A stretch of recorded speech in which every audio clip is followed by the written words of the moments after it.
जय हिंद दोस्तों, स्वागत है आपके अपने यूट्यूब चैनल एसटीएम क्लासेस में। तो फ्रेंड्स, हम लोग यहाँ पर सॉल्व करने जा रहे हैं एक प्रीवियस ईयर पेपर जो कि क्लास 10th का मैथमेटिक्स का एक पेपर है जो 2023 में आया हुआ है। ठीक है, और ये मॉडल जो है पेपर का 22 EA का है। देखिए मेरे पास ये पेपर है। ठीक है, इसको हम लोग क्या करेंगे, सॉल्व करेंगे और देखेंगे इसमें कैसे कैसे क्वेश्चंस आ रहे हैं और इसमें हमको इसका सॉल्यूशन क्या मिलेगा, इसका हमको देखना है। ठीक है, तो चलिए इसको हम कंप्लीट करते हैं। तो यहाँ देखिए पहला क्वेश्चन जो इसमें दिया हुआ है, ठीक है, स्टार्टिंग है ये ऑब्जेक्टिव से, खंड अ का जो है ऑब्जेक्टिव है। ठीक है, और इसमें जो है 20 क्वेश्चन है। ऑब्जेक्टिव में कितने क्वेश्चन हैं, टोटल 20 क्वेश्चन है। ठीक, उसके बाद खंड ब में जो आता है वो जो है लॉन्ग क्वेश्चन है। ठीक है, उसको फिर सॉल्यूशन देखना रहेगा।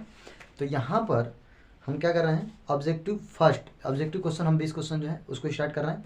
तो यहाँ पे पहला क्वेश्चन जो है वो कह रहा है कि 731 बट्टे 625 के दशमलव प्रसार में अंकों की संख्या क्या होगी। मतलब अगर इसको हम दशमलव प्रसार में बदलें तो कितने अंक इसमें दशमलव लगेंगे, कितने अंक पे दशमलव लगेंगे। क्वेश्चन क्या है, 731 बट्टे 625।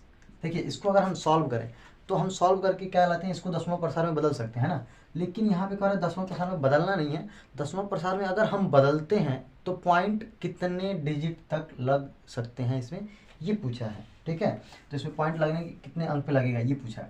तो यानी कि इसको अगर हम सॉल्व करें तो क्या हो जाएगा, 731 और डिवाइड बाई, इसको अगर हम तोड़ दें किसको, 625 को, 625 को अगर हम तोड़ दें, फैक्टराइज करें तो क्या बनेगा, 5 से कटेगा तो कितनी बार 1 2 और फिर 5 और फिर 5 से काटेंगे तो 2 5 और फिर 5 से डिवाइड करेंगे तो 5 और 5 से करेंगे तो 1, यानी कि ये आ जाएगा 5 के पावर 4 आएगा। और देखिएगा जब भी इसको हम दशमलव प्रसार में बदलते हैं तो इजी वे में बदलने के लिए क्या करें, क्या कर सकते हैं हम, इस पर 2 के पावर 5 हम एक्स्ट्रा इस पर मल्टीप्लाई कर सकते हैं, मतलब डिवाइड 2 के पावर 4 रहेगा, जितना यहाँ पावर उतना वहाँ पावर रहेगा। ठीक है, तो यहाँ भी हम क्या कर सकते हैं, 2 के पावर 4 मल्टीप्लाई कर सकते हैं। अगर हमसे एग्जैक्ट आंसर पूछता तो हम 2 के पावर 4 का ये वैल्यू 4 निकाल करके इसमें मल्टीप्लाई कर लेते हैं और इसको जो है 4 डिजिट पे पॉइंट बनता ना, क्योंकि ये 10 हो गया, 10 के पावर 4 बनता है और उससे डिवाइड करते तो ये उतने डिजिट पर पॉइंट हमारा लगा देता है। यानी कि ये हमारा जो डिजिट पे पॉइंट लगाएगा वो कितने डिजिट पर लगाएगा, 4 डिजिट पर पॉइंट लगेगा। स्टार्टिंग से 4 डिजिट पर ये पॉइंट लगेगा। तो इसमें ऑप्शन क्या दिया हुआ है, 1 2 3 और 4। तो यहाँ पर जो ऑप्शन बन जाएगा वो डी बनेगा, जो कि 4 हो जाएगा। ठीक है, ये हो गया हमारा पहला क्वेश्चन।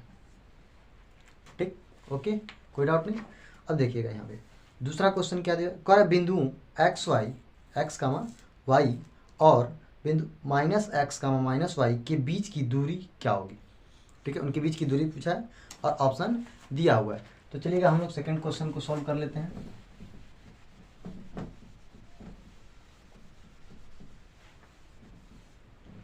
देखिए अगर इस क्वेश्चन को हम सॉल्व कर रहे हैं तो यहाँ पे क्या दिया हुआ है, पहले तो जो बिंदु दिया हुआ है, जैसे मान लीजिए कोई एक 2 बिंदु हैं, दोनों बिंदु के निर्देशांक दिए हुए हैं। एक तो है x कामा वाई और दूसरा जो है -x -y।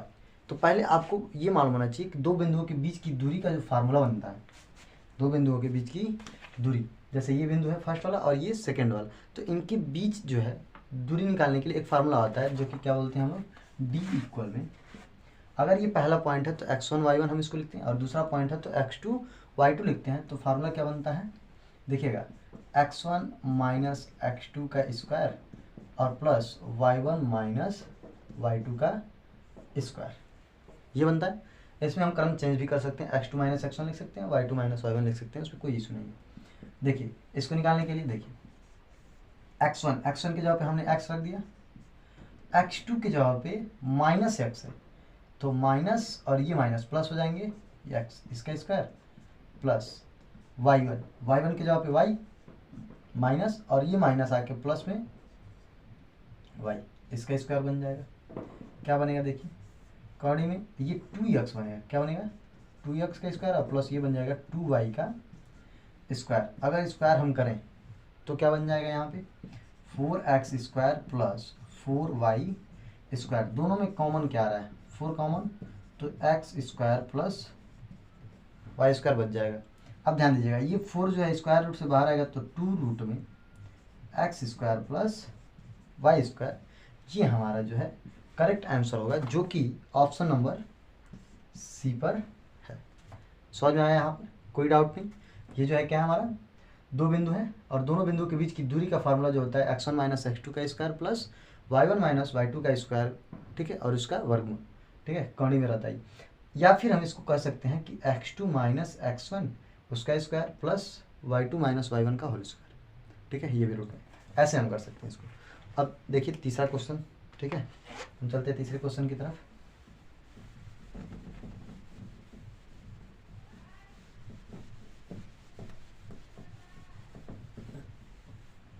चलिए तीसरा क्वेश्चन क्या दिया हुआ उसको देखते हैं हम, ठीक है।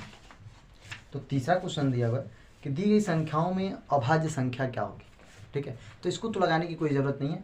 यहाँ पे देखिए ऑप्शन दिया हुआ, क्या दिया हुआ, 0, 1, 2 और 8, यानी कि इसमें कौन सा एक प्राइम नंबर है, अभाज्य संख्या। तो अभाज्य संख्या वो, ठीक है, अभाज्य संख्या इसमें क्या होगा, तो इसमें तो जाहिर सी बात है, वैसे दिख रहा है 0 तो अभाज्य संख्या में आता नहीं, ठीक है, और 1 न भाज्य है न अभाज्य, मतलब न प्राइम है न को प्राइम, और 8 जो है यहाँ पे डी नंबर पे जो ऑप्शन में है 8, वो जो क्या है, एक भाज्य संख्या है, ठीक है, भाज्य भी है और सम, यानी कि वो क्या है, कंपोजिट नंबर है एंड एक इवन नंबर भी है, ठीक है, क्योंकि वो 2 से कट जाता है। यहाँ पे देखिए जो 2 है, यानी कि सी नंबर पे जो ऑप्शन है 2, वो करेक्ट आंसर बनेगा, क्योंकि 2 जो है वो एक प्राइम नंबर है, यानी कि एक भाज्य संख्या है, 2 से स्टार्ट होता है, 2, 3, 5, 7 ऐसे करके, ठीक है। चलिए इसका ऑप्शन, तीसरे का ऑप्शन जो है सी सही है। चौथे वाले में पूछ रहा है किसी धनात्मक पूर्णांक q के लिए प्रत्येक धनात्मक पूर्णांक का रूप होगा। देखिए यहाँ पे थोड़ा सा क्वेश्चन मुझे लग रहा है कि इसमें मिसप्रिंट है थोड़ा सा कुछ, क्यों, क्योंकि अगर हमसे पूछता कि धनात्मक सम पूर्णांक बताइए, ठीक है, अगर हमसे सम यानी कि इवन नंबर पूछता तो हम यहाँ पे 2q लगा देते, ठीक, लेकिन यहाँ पे केवल नंबर की बात कर रहा है, धनात्मक पूर्णांक की केवल बात कर रहा है, तो पूर्णांक तो कोई भी हो जाएगा, ठीक है। तो यहाँ पे इसको पूछना चाहिए था धनात्मक सम पूर्णांक या विषम पूर्णांक। तो अगर सम पूछता तो, यानी कि अगर यहाँ सम पूछता तो सी वाला ऑप्शन बन जाता, जो कि क्या है, इवन नंबर पूछता तब, ठीक है, और डी वाला ऑप्शन बन जाता 2q और प्लस में 1, तो ये हो जाता जब क्या पूछता हमसे, विषम पूछता तब। अगर विषम पूछता तो हमारा ये आंसर बनता, मतलब ऑड अगर होता तो हम ये बना सकते थे, लेकिन मुझे लग रहा है इसमें कुछ मिसप्रिंट है, ठीक है। चलिए हम पांचवा क्वेश्चन देखते हैं। पांचवा क्वेश्चन करा, यदि साइन a प्लस बी की वैल्यू जो है √3/2 है और कॉस a माइनस बी की वैल्यू जो है √3/2 है, तो a और b के मान क्या होंगे, ये हमको बताने हैं। तो चलिए पांचवा क्वेश्चन को हम प्रॉपर सॉल्व कर लेते हैं और देखते हैं इसका क्या आंसर आएगा। ओके, चलिए क्या दिया हुआ है, given sine a plus B, sine a plus B, ये पूरा a प्लस बी एक कंगल है, ठीक है, वो क्या दिया हुआ है, √3/2 दिया हुआ है हमको, ठीक। अब यहाँ ध्यान दीजिएगा, यहाँ पर साइन और यहाँ साइन नहीं है ना, तो उसको हम साइन में बदलेंगे। ये साइन में क्या वैल्यू है, किसकी वैल्यू है बताइए, साइन a प्लस बी, ये जो है √3/2 साइन में किसकी वैल्यू है, तो ये हमको मालूम है साइन 60 डिग्री का ये वैल्यू है, ठीक है।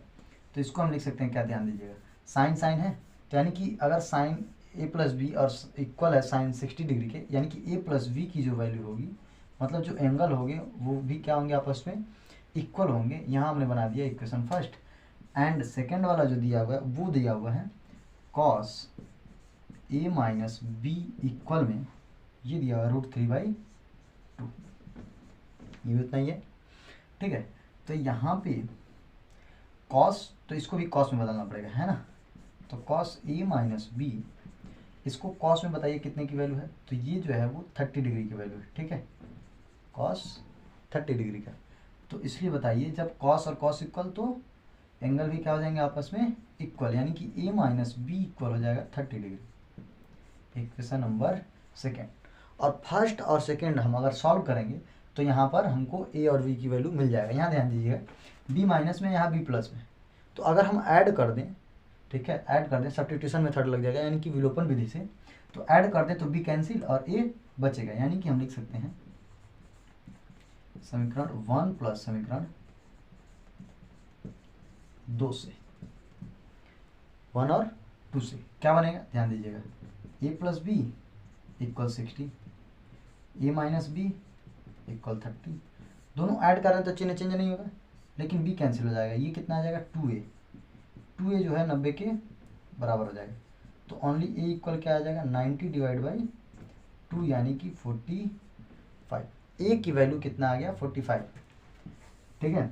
तो जब a की वैल्यू 45, ये उठा करके या इक्वेशन 1 या सेकंड में रख लो, b वाले की वैल्यू मिल जाएगा, यानी कि समीकरण हम 1 में रख दे रहे हैं। समीकरण 1 से क्या बनेगा, ध्यान दीजिएगा, a की जगह हमको कितना रखना है 45, प्लस में 45 प्लस में b और इक्वल में 60। तो ध्यान दीजिए b बराबर क्या हो जाएगा 60, 45 उधर ले जाओ तो माइनस में हो गया, कितना आ जाएगा ये, तो b बराबर 60 में से 45 जाएगा 15। तो a का मान 45, आंसर क्या बनेगा, a का मान जो है वो 45 और b का जो मान है वो 15। और इसमें ऑप्शन नंबर जो है कौन सा सही है, ऑप्शन नंबर जो है ए सही है, 45, 15। ए और बी की वैल्यू पूछा था ना, तो ये ऑप्शन जो है ऑप्शन ए सही होगा, ठीक है। ये जो है हमारा करेक्ट आंसर। चलिए आगे बढ़े हम लोग, ठीक है। चलिए हम लोग क्वेश्चन नंबर 6 देखते हैं।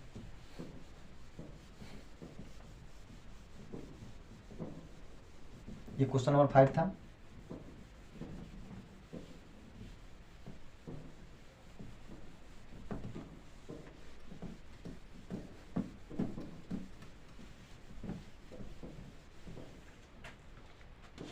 चलिए क्वेश्चन नंबर 6 क्या दिया हुआ, ये भी है 1 minus ten square 30 divide by 1 plus ten square 30 का वैल्यू क्या होगा, ठीक है। तो देखिए क्वेश्चन नंबर 6 को हम सॉल्व कर रहे हैं, ठीक है। क्या दिया हुआ है 1 माइनस टेन स्क्वायर 30 बटे 1 plus ten square 30।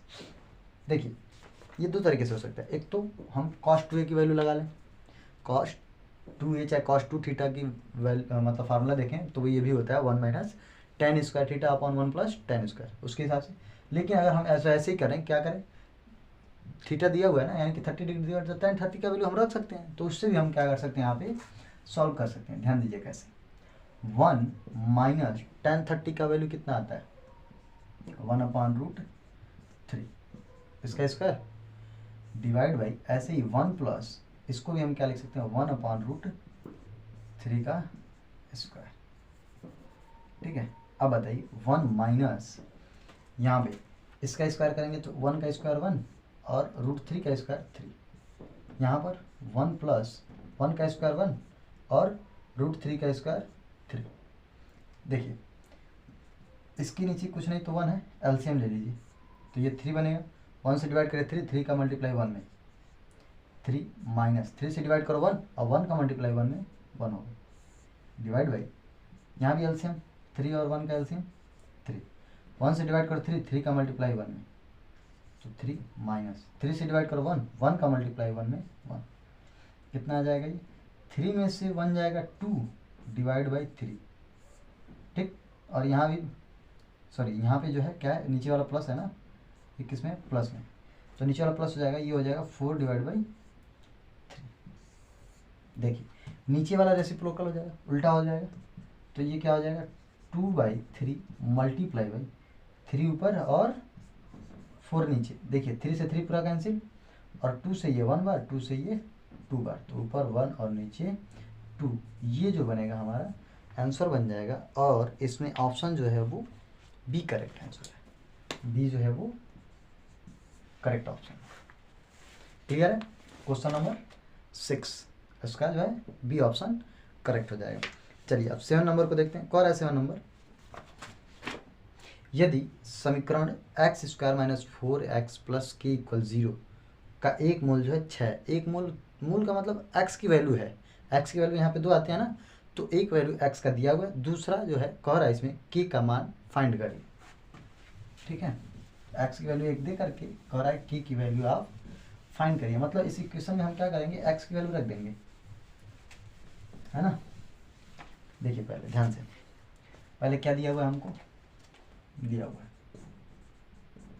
Equation, question number 7 है, इक्वेशन क्या दिया हुआ, x square minus 4x plus के इक्वल 0 इक्वेशन।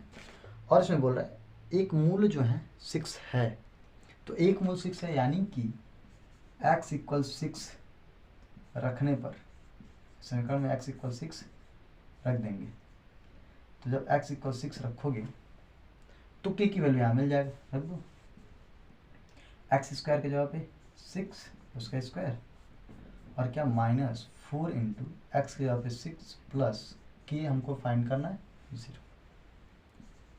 6 का स्क्वायर कितना हो जाएगा 36 और ये 4 छके 24 और प्लस में के बराबर 0।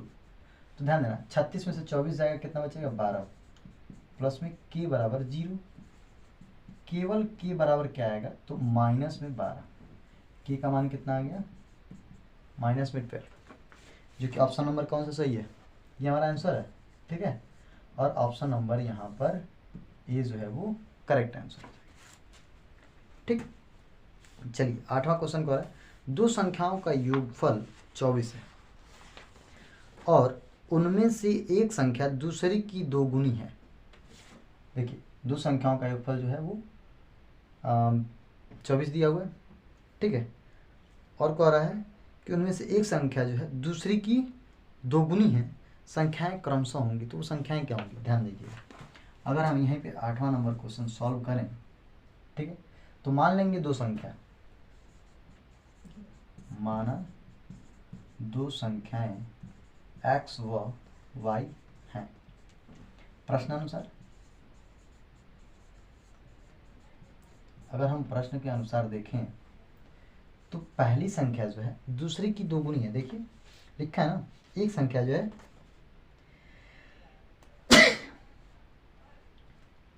दूसरी की दोगुनी है, तो देखिए एक संख्या को हम दूसरे वाले की दोगुना कर दें, यहाँ बना दिया हमने इक्वेशन नंबर फर्स्ट। यहाँ देखिए अगर आपको विस्थापन प्रतिस्थापन विधि लगाना है तो x इक्वल टू वाई हम प्रतिस्थापित कर देंगे अगले इक्वेशन, या फिर अगर हम आप चाहते हैं विलोपन विधि लगाना तो इसको इधर ला लीजिए, ठीक है। फिलहाल हम इसमें x की वैल्यू अगले वाले में रख देंगे, वैसे ही निकल जाएगा। ये समीकरण 1 तथा दूसरा वाला क्या समीकरण दे रहा है, दूसरा कह रहा है दोनों संख्याओं का योगफल कितना है 24 है, x प्लस वाई जो है वो कितना है 24 है। ये बन जाएगा समीकरण नंबर 2। अब ध्यान दीजिएगा समीकरण 1 से x की वैल्यू 2y रख दे रहा हूँ मैं यहाँ पे, तो x की जगह पर रख देंगे हम 2y प्लस वाई इक्वल में 24, तो ये दोनों जोड़ करके 3y इक्वल में 24, ओनली y इक्वल क्या हो जाएगा 24 डिवाइड बाई 3 इक्वल में 8। y की वैल्यू कितना आ गया 8, एक नंबर हमको मिल गया। दूसरा वाला देखना, तो देखिए इसको उठा करके हम क्या कर दे रहे हैं समीकरण 1 में रख दे रहे हैं, यानी कि 8 जो y की वैल्यू आया उसको समीकरण 1 में रख देंगे, तो समीकरण 1 से, ठीक है। समीकरण 1 से क्या हो जाएगा x इक्वल टू वाई दिया हुआ है ना, तो 2 इंटू वाई के जगह पे 8 रख दो, कितना आ जाएगा 16, यानी कि जो आंसर बनेगा दो नंबर्स है ना, तो एक तो नंबर है 16 और दूसरा नंबर है 8। ऑप्शन जो है वो हमारा करेक्ट हो जा रहा है ए वाला, ऑप्शन जो है वो ए वाला करेक्ट हो, ये है 7 नंबर का और ये 8 नंबर का क्वेश्चन, ठीक है। अभी हम क्या करते हैं 9 नंबर पे चलते हैं, तो चलिए इसको मैं इरेज कर देता हूँ, ठीक, ध्यान दीजिएगा।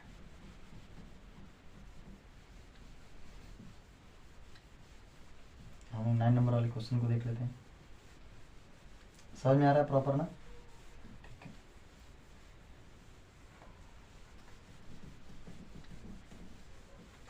ओके चलिए क्वेश्चन नंबर 9, क्वेश्चन नंबर 9 दिया है, दो समरूप त्रिभुजों के क्षेत्रफलों का अनुपात 81 अनुपात 121 दिया हुआ है, 81:121 दिया हुआ है, कर उनकी भुजाओं का अनुपात निकालिए।